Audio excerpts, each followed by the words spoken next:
오늘 말씀해 보면 마태복음 6장 25절에 예수님은 무엇을 먹을까, 무엇을 입을까, 무엇을 마실까 염려하지 말라고 하셨습니다. 이 말씀을 자칫 오해하면 먹고 입고 마실 것 준비하지 않아도 된다, 이런 식으로 이해할 수 있습니다. 이 말씀은 그런데 우리에게 두 가지 교훈을 주는 말씀이죠.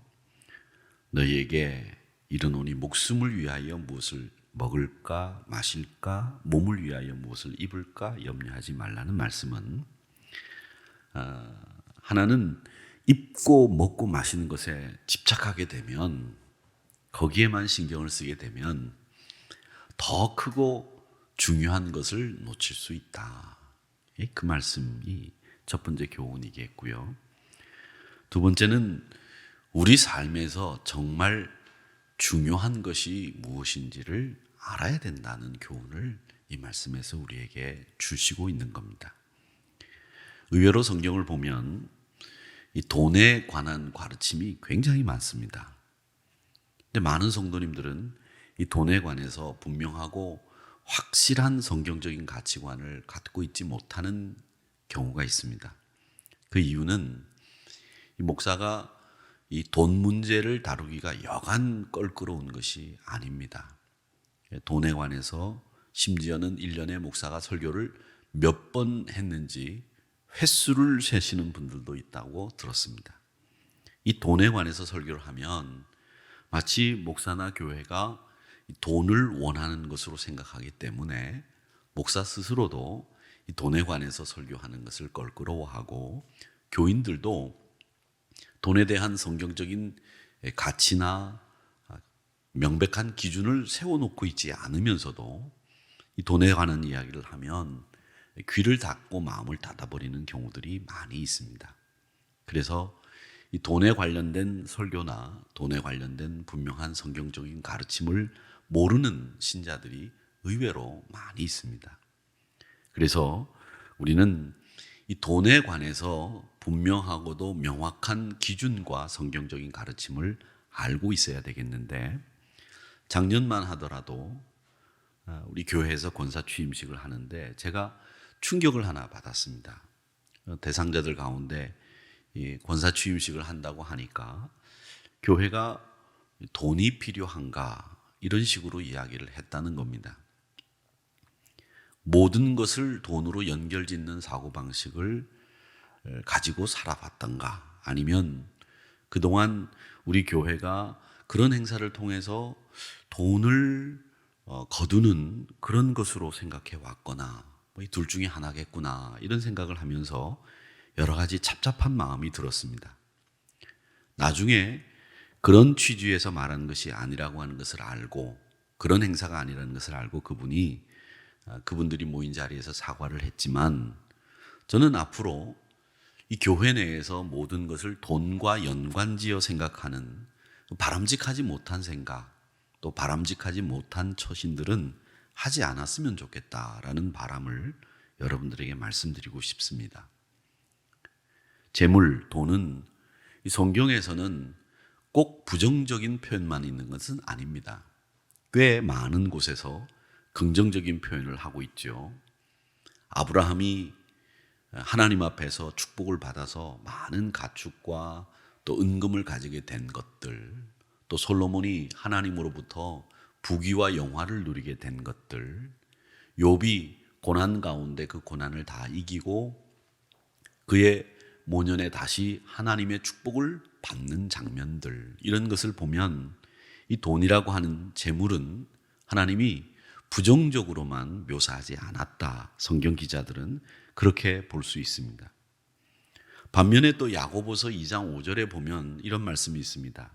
가난한 자들을 하나님이 택하셔서 믿음에 부요하게 만들어 주셨고, 또 자기를 사랑하는 자들을 택하셔서 하나님 나라를 기업으로 상속받게 하셨다, 이런 말씀이 있습니다.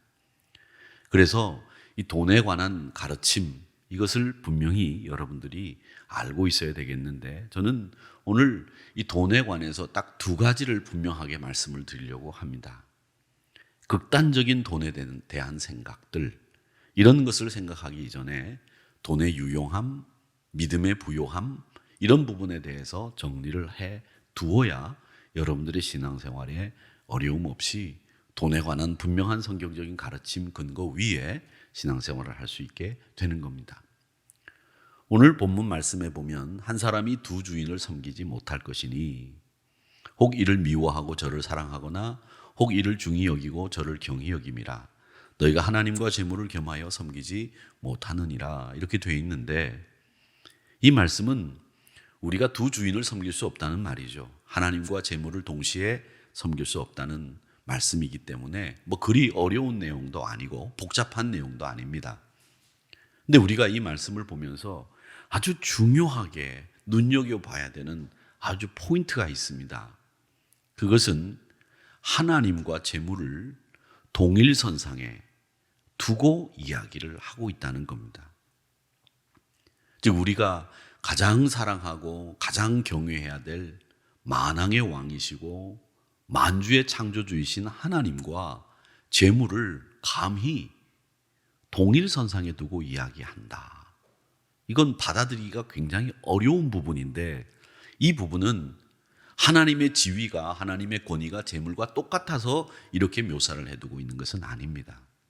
그것은 왜냐? 이유가 있습니다. 우리 인간이 재물이라고 하는 것에 지배를 받으면, 하나님 앞에 지배를 받지 않고 재물 앞에 지배를 받으면 이 하나님이 재물이 될 수 있다는 것을 말씀하시기 위해서 하나님과 재물을 동일선상에 두고 말씀하시고 있는 겁니다.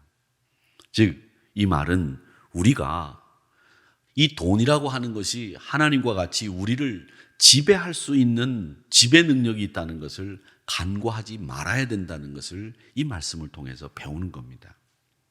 믿음이 없는 사람, 그 사람은 재물이 하나님이고 최고일 수 있습니다. 그래서 재물의 지배를 받게 되는 거죠. 재물이 있으면 기분이 좋고 재물이 사라지면 힘이 빠지고 몹쓸 사람이 된 것으로 생각하는 거, 이거 다 재물의 지배를 받는 행동입니다. 오늘 이 말씀에서 우리가 찾아야 될 교훈은 하나님을 믿는 사람은 재물을 지배하고 사는 사람이 되어야 되지 재물의 지배를 받으면 안 된다. 이걸 우리에게 말씀하고 있는 겁니다. 재물을 지배하면 하나님 나라 가치도 알고 하나님의 주권을 인정하고 동시에 하나님의 섭리와 통치에 들어간 사람이죠. 그런데 재물을 지배하지 못하고 도리어 재물에게 지배를 받으면 하나님의 지배를 받지 못하게 된다는 얘기입니다. 저는 이 부분에서 드리고 싶은 말씀이 있는데 그 유명한 마가복음 10장에 보면 부자 청년 관원의 이야기가 나옵니다.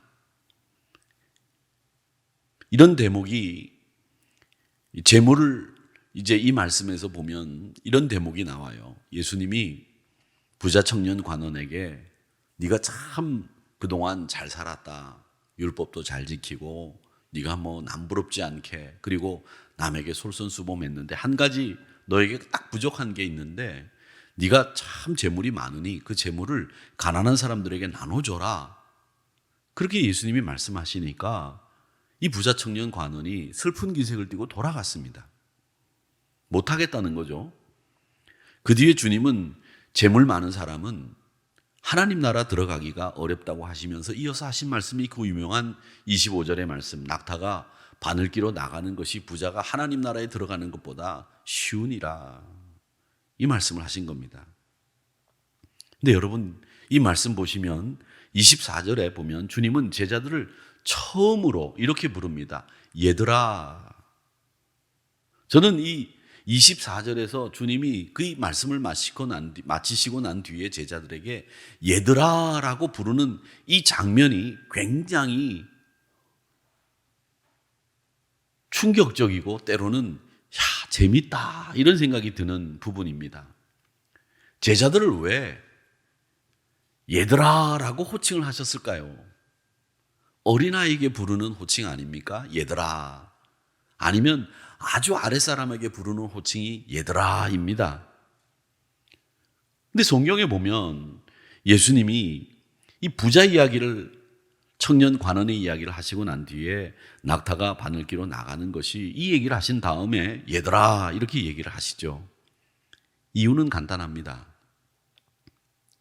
우리가 재물 앞에는 꼭 어린아이와 같은 짓을 하기 때문이고 어린아이와 같은 생각을 하기 때문에 이 재물에 관련돼서 바른 생각을 갖지 못하고 있는 이 제자들 향해서 얘들아 이렇게 부르신 거예요. 재물 앞에 너희들의 생각이 아직까지도 어리석구나. 재물 앞에 너희들의 마음이 아직도 어린아이와 같구나.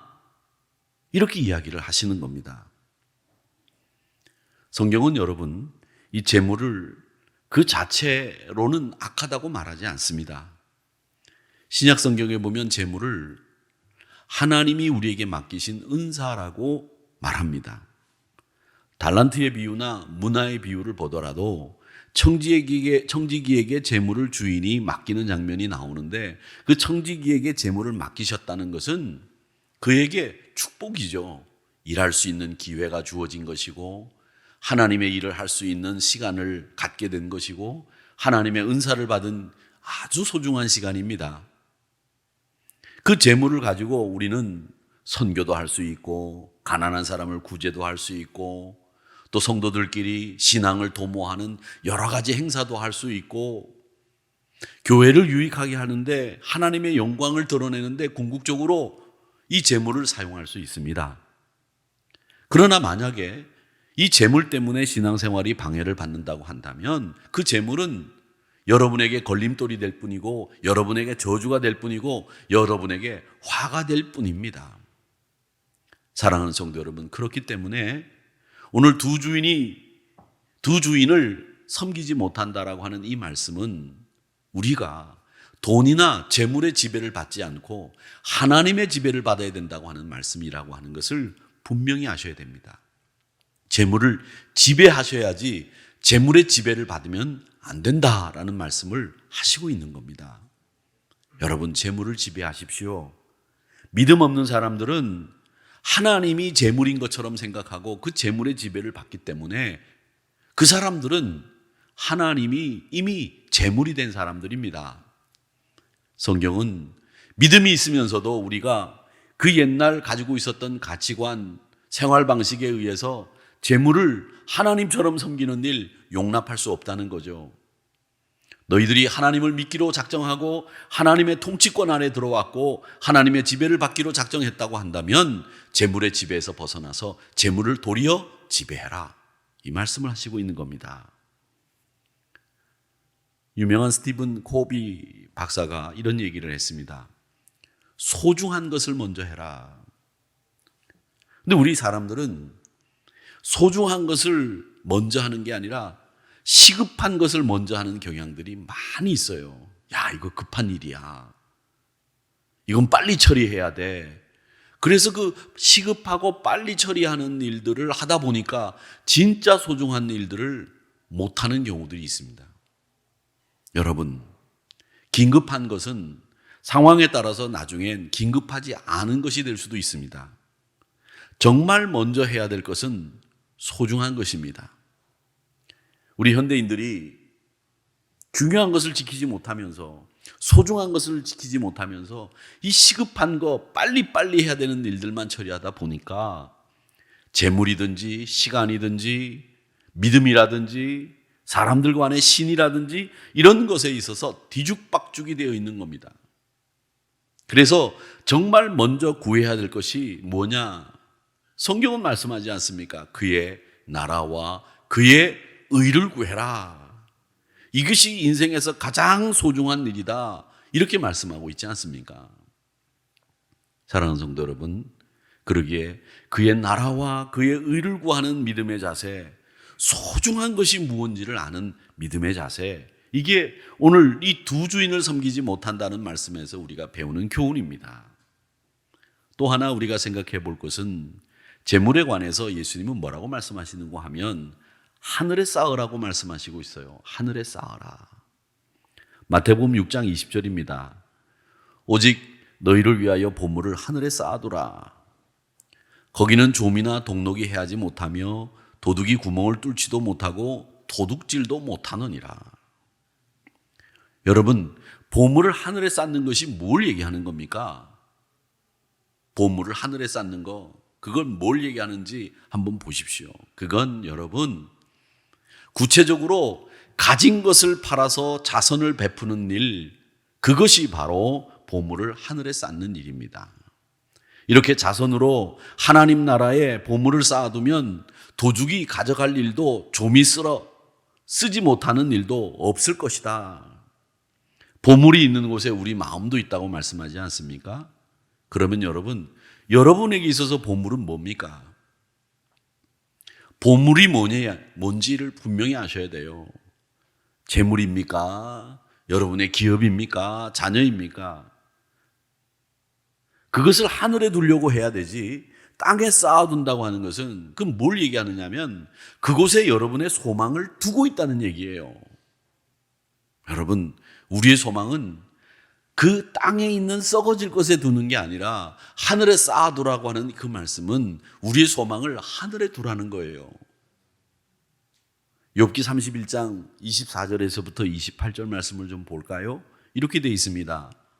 만일 내가 내 소망을 금에다 두고 순금에게 너는 내 의뢰하는 바라 하였다면, 내가 의지하는 것은 순금이다, 내가 금에다가 내 믿음을 뒀다, 이렇게 말하고 있다면, 네가 만약에 재물의 풍부함과 손으로 얻은 것의 그 많음을 보고 기뻐했다고 한다면, 만일 해가 빛남과 달이 밝게 뜬 것을 보고 내 마음이 슬며시 유혹돼서 내 손에 입 맞추었다고 한다면, 그것이 다 재판에 회부할 죄악이니 네가 그랬다고 한다면 위에 계신 하나님을 속이는 것이라. 금이나 음에 소망을 두면 하나님 속이는 거라는 겁니다. 풍부함, 손으로 얻은 것이 많아서 기뻐하면 그거 하나님 속이는 일이다라는 것을 분명하게 말씀하시고 있습니다. 소망을 재물에 두는 일보다 하나님께 소망을 두는 여러분들이 되시기를 주의 이름으로 축원합니다. 하나님 앞에 정직하려면 재물에 소망을 두지 마셔야 됩니다. 여러분의 소망을 어디에 두시겠습니까? 시편 42편 5절에서부터 11절 말씀에서는 이렇게 얘기합니다. 내 영혼아, 네가 어찌하여 낙심하며 어찌하여 내 속에서 불안해하는가? 너는 하나님께 소망을 두라. 그가 나타나 도우심으로 말미암아 내가 여전히 찬송하리로다. 11절 말씀에 보면 이렇게 되어 있습니다. 내 영혼아, 네가 어찌하여 낙심하며 어찌하여 내 속에서 불안해하는가? 너는 하나님께 소망을 두라. 나는 그가 나타나 도우심으로 말미암아 내 하나님을 여전히 찬송하리로다. 사랑하는 성도 여러분, 우리의 소망을 어디다 두어야 되는지를 분명히 아시는 성도님들이 되시기를 바랍니다. 재물의 지배를 받기보다는 재물을 지배하는 여러분들이 되시기를 바랍니다. 저는 이 보이는 세계만 알고 있는 사람들, 그 사람들보다 이 보이지 않는 세계를 향해서 우리의 영원한 소망을 둘 수 있는 사람이 진짜 복받은 사람이라고 믿어요. 보십시오. 하루살이가 내일이라고 하는 걸 알 수 있습니까? 하루살이는 내일이 없습니다. 그 하루살이에게는 내일이 없기 때문에 그 있는 내일을 모르는 거예요. 그런데 우리가 지금 여기서 살면서 우리 눈에 보이지 않는다고, 우리가 그렇게 살지 못한다고 영원이 없다, 천국이 없다고 얘기하는 게 하루살이와 같이 똑같은 생각을 하는 거죠. 메뚜기는 내년이 없습니다. 올해만 있어요. 여러분, 그런데 우리는 내년이 있고 내일이 있고 내후년이 있고 미래가 있다는 것을 잘 알고 있습니다. 그리고 영원한 나라가 있다는 것을 잘 알고 있습니다. 이 생만 있는 것이 아니라 내 생도 있고, 우리가 천국을 알고 그 천국의 소망을 두고 있으니 우리가 축복받은 사람이요, 우리가 지혜로운 사람이요, 우리가 멀리 내다볼 줄 아는 사람이요, 어떤 국한된 시간 내에서 자기만을 생각하는 하루살이나 메뚜기 같은 인생을 살지 않는 사람들이 바로 우리들이라는 것을 알 수 있습니다. 미국의 목회자인 유명한 노만 빈센트 필 목사님이 이런 얘기를 했습니다. 낙심, 불안 가운데 소망을 하나님께 둔다면 반드시 인생의 성공을 경험할 것이다. 소망을 가진 사람은 성공하게 됩니다. 소망을 하나님께 둔 사람은 하나님의 능력을 부여받는 축복을 누리게 됩니다. 하나님께 소망을 두게 될 때 이전의 삶에서 문제되었던 것들이 사라집니다. 부디 빌기는 재물에 소망을 두지 마시고 하나님께 소망을 두시고 재물의 지배를 받지 마시고 재물을 지배하는 멋진 성도님들이 여러분 되시기를 주의 이름으로 축원합니다. 두 주인을 섬길 수 없습니다. 하나님 한 분만을 섬기는 여러분들이 되시기를 주님의 이름으로 축원합니다. 재물에 관한 예수님의 가르침 가운데에서는 누가복음 12장에 또 이런 내용이 나옵니다. 예수님이 이제 무리들한테 쭉 가르치시고 계시는데 어떤 사람이 나서서 예수님에게 이런 간청을 해요. 예수님, 우리 형이 아버지 재산 다 가로채 갔는데 우리 형한테 말씀 좀 해주셔서 형의 재산을 좀 저에게도 나누어 주라고 말씀해 주십시오. 그러니까 주님이 뭐라고 말씀하시는가 하면, 야, 누가 나를 너희의 재판장으로 물건 나누는 일을 하게 했느냐. 그러면서 15절 말씀에 보면 이어서 말씀을 하십니다. 그들에게 이르시되 삼가 모든 탐심을 물리치라. 사람의 생명이 그 소유에 넉넉한 데 있지 아니하니라. 이렇게 말씀하셨어요. 이 말씀은 주님은 형제들 간의 재물 때문에 일어난 송사의 재판관이 아니라는 것을 분명히 말씀하시는 것이고, 또 재물에 있어서는 탐심을 조심해야 된다고 가르치는 말씀입니다. 유산을 나눠달라는 말은 재물에 관련해서 공평한 분배 요청이지만, 그런데 예수님은 그 공평한 분배를 요청하는 그 이면에 그의 탐심이 자리 잡고 있다는 것을 간파하셨어요. 보셨어요. 그래서 공정함, 의로움이 아니라 탐심과 욕심을 그 마음속에 가득 채워놓은 다음에 예수님에게 지금 형의 재산을 나눠달라고 부탁하고 있는 그것을 예수님은 아셨다는 거죠. 여러분, 제가 조금 전에 말씀드린 것처럼 재물의 지배를 받는 사람들은 대개 그 마음에 탐심이 원인입니다. 탐심이 없으면 재물은 아주 우리에게 유용한 도구입니다. 하나님을 섬기는 도구가 될 수 있고요, 이웃을 사랑하는 도구가 되고요, 또 자선을 실천할 수 있는 도구입니다. 그런데 그 재물의 지배를 받으면 그건 도구가 아니라 나의 지배자, 통치자가 돼서 나는 꼼짝없이 그 재물에 사로잡힌 바 되는 거죠. 여러분, 그 재물에 사로잡혔던 인생을 완전히 한 번에 바꾸는 사람의 이야기가 성경에 나오지 않습니까? 누가복음 19장에 나오는 삭개오의 얘기입니다. 세리장입니다. 사람들에게 로마의 하수인으로 세금을 거둬들여서 착복하고 토색하고 가로채고 횡령하고 이런 사람이 삭개오입니다. 근데 그 삭개오가 회개하고 난 뒤에 이제는 돈의 지배를 받지 않고 예수님의 지배를 받겠습니다 선언하고 난 뒤에 예수님을 모시고 그 집에서 같이 식사를 하면서 뭐라고 얘기합니까? 주님, 이제는 저는 돈의 지배를 받는 사람이 아닙니다.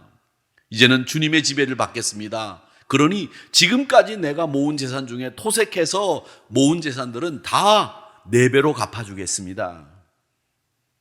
주님의 지배를 받겠다고 하는 선언이죠. 그 이야기, 누가복음 19장의 삭개오 이야기가 끝나고 난 뒤에 바로 무슨 얘기가 나온 줄 아십니까? 여러분 잘 보세요. 누가복음 19장을 문화의 비유가 나옵니다. 이 문화의 비유는 악한 방법으로 많이 벌었다고 한다면 4배로 갚아야 된다고 하는 이 삭개오의 고백, 회개의 고백과 연결지어서 생각할 수 있는 말씀입니다. 즉 이 말은 뭐냐면 돈을 벌 때, 우리가 열심히 일할 때, 땀 흘려서 수고할 때 옳은 방법, 정당한 방법 써야 된다는 거죠. 편법이나 불이나 술수 써서는 안 된다는 이야기이기도 합니다. 디모데전서 6장 10절에 보면 돈을 사랑함이 일만하게 뿌리가 되나니 이것을 탐내는 자들은 미혹을 받아 믿음에서 떠나 많은 믿음으로서 근심으로서 자기를 찔렀도다. 돈을 사랑하게 되면 그게 모든 악의 뿌리가 된다는 거죠. 그리고 그 안에 탐심이 자리 잡고 있어서 여기저기에서 미혹을 받게 되면 믿음을 떠나게 되는 것이고 그 근심이 너를 찌르게 될 것이다. 엄청나게 무서운 말씀입니다. 여러분, 이렇게 탐욕이 자리 잡고 있는 그 사람은 예수님을 제대로 주인으로 섬길 수 없습니다. 그래서 두 주인을 섬기지 말라고 하는 이 말씀 속에서는 너희들 안에 자리 잡고 있는 이 탐욕을 물리치라는 말씀이 들어있는 거예요. 욕심을 물리쳐라. 여러분, 탐욕의 반대말이 뭔지 아십니까? 이건 사전적인 의미로 탐욕의 반대말을 제가 묻는 게 아닙니다. 탐욕의 반대말을 사전적으로 본다면 탐욕의 반대말은 욕심 없음 정도 되겠죠. 무욕이라고 하는 말이 있나요? 그런 말이 있지 않습니까? 탐욕, 탐심의 반대말은 무욕, 욕심이 없다. 이렇게 볼 수 있겠죠. 그건 사전적인 의미로 탐욕의 반대말이 되겠습니다만은, 그런데 여러분, 저는 때로는 이런 생각을 해봐요. 건전한 욕심, 욕심이 아주 없는 거, 그거 좋은 건 아니라고 생각하거든요. 건전한 욕심은 우리에게 필요합니다. 내가 신앙생활 남보다 더 잘해보겠다고 하는 욕심, 내가 열심히 공부해보겠다고 하는 열심, 내가 잘 살고 싶다는 욕심, 그마저도 없으면 그 사람이 건강할까요? 건강하지 않은 거죠. 무욕하다고 해서 그 사람이 다 건강한 것은 아닙니다. 저는 건전한 욕심은 우리 사람들에게 꼭 필요하다고 생각합니다. 탐욕을 버리라는 말은 이 건전한 욕심도 버리라는 말이 아니에요. 탐욕의 반대말은, 그래서 저는 사전적인 의미로는 무욕이 반대말이지만 정말 우리 신앙 안에서 탐욕의 반대말은 뭐냐 이렇게 이야기했을 때 여러분 뭔지 아십니까? 탐욕의 반대말은 만족입니다. 만족할 줄 아느냐 못하느냐에 따라서 탐욕과 건전한 욕심으로 나눌 수 있습니다. 만족할 줄 아는 사람들은요, 건전한 욕심을 가져요. 즉 공부 잘하고 싶은 욕심, 잘 살고 싶은 욕심, 어느 정도 이룰 것인지 이루고 못 이룬 것에 대해서 만족할 줄 아는 사람들은요, 탐욕을 부리지 않습니다. 근데 만족하지 못하고 더 가지려고 하고 더 누리려고 하고 거기에 혈안이 돼가지고 있는 사람들이 자기 욕심의 건전함을 넘어서서 이 탐욕까지 이르게 돼서 결국은 만족함이 없는 이런 삶을 사는 거죠. 그러기에 여러분, 탐욕의 반대말은 무욕이 아니라 탐욕의 반대말은 만족입니다. 그렇게 만족하는 사람이 건전한 욕심을 이루기 위해서 애를 쓰는 거고요. 또 그 건전한 욕심을 위해서 자기를 희생하고 헌신하고 자기를 깎아 힘들지만 견디는 거예요. 여러분, 만족할 줄 알아야 탐욕에서 벗어날 수 있습니다. 고린도후서 6장 10절에 보면 가난한 자 같으나 많은 사람을 부요하게 하고 아무것도 없는 자 같으나 모든 것을 가지게 하는 것, 부에도 취할 줄 알고 빈곤에도 처할 줄 아는, 어떤 것이든지 만족할 줄 아는 사람, 그 사람이 진짜 믿음 있는 사람이라고 말씀하고 있지 않습니까? 사랑하는 성도 여러분, 그래서 저는 이 두 주인을 섬기지 말라고 하는 이 말씀을, 비유를 통해서 여러분 중요한 교훈을 받으셔야 됩니다. 재물의 지배를 받지 마십시오. 재물을 지배하십시오. 탐욕에 휘둘리지 마십시오. 건전한 욕심은 여러분들에게 필요하나 만족할 줄 아는 신앙을 여러분 유지하셔야 됩니다. 그리고 또 하나, 재물이나 썩어질 것에 소망을 두기보다는 하나님 나라에 소망을 두는 믿음의 사람으로 살라는 것이 이 두 주인을 섬기지 말라는 예수님의 비유에서 우리가 배우는 교훈입니다. 부디 빌기는, 사랑하는 성도 여러분, 하나님의 지배를 받으십시오. 만족할 줄 아시기를 바랍니다. 그렇다고 해서 여러분, 제가 지금까지 한 설교가 여러분 가난해지십시오, 이 설교를 한 게 아닙니다. 여러분 재물을 모을 수 있고 또 모으셔야 됩니다. 그러나 투기를 통해서, 부정한 방법을 통해서 재물 축적하는 일 하지 마십시오. 근검하게 살고 불의를 배척하고 건전한 생활을 해야 됩니다. 물질을 이웃을 위해서 써야 됩니다. 교회를 위해서, 주님을 위해서, 하나님의 영광을 위해서 써야 됩니다. 이 사람이 구원의 확신을 가진 사람입니다. 방종하지 마십시오. 자신의 필요를 채우려고 돈과 이윤이라고 하는 해결책에 중독되지 마세요. 우리는 탐심을 버리고 이 돈과 재물이, 이윤이 모든 문제를 해결할 수 있는 해결책이라고 생각하지 마십시오. 우리의 모든 해결은 하나님이 해주시는 줄 믿습니다. 그러니까 우리의 해결책은 하나님이신 거예요. 세상 사람들은 그 해결을 다 재물로 해결하려고 하지만 우리는 하나님이 해결해 주신다고 하는 믿음으로 사는 사람들입니다.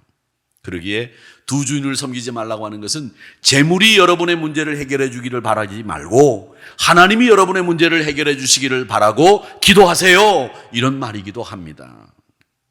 부디 빌기는 하나님의 지배를 받으면서 탐심을 버리고 소망을 하늘에 두고 재물을 선하게 다스리는 우리 성도님들이 되시기를 주님의 이름으로 축원합니다. 기도하겠습니다.